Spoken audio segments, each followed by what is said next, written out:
Pastor గారు Bible ఎందుకు చదవాలి, దేవుడు అన్నీ చేసాడు కదా, ఇంక బైబిల్ చదవడం అక్కర్లేదండి మనకి. ఎవరన్నారు? దేవుడు అన్ని కార్యాలు చేశాడు, కానీ ఆయన ఏం కార్యం చేశాడో నీకు ఎలా తెలుస్తుంది బైబిల్ తీయకపోతే?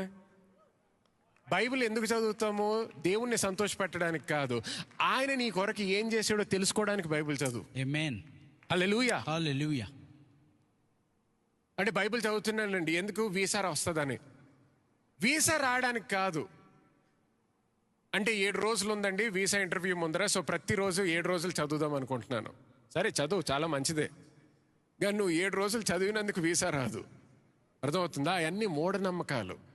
గుర్తుపెట్టుకో, నీ దేవుడు నిజమైన దేవుడు, జీవించేటటువంటి దేవుడు, మాట్లాడేటటువంటి దేవుడు, నీ కొరకు గొప్ప ప్రణాళిక కలిగిన దేవుడు, నీ కొరకు గొప్ప కార్యములు చేసిన దేవుడు. అటువంటి దేవుని గురించి తెలుసుకోవాలి నువ్వు.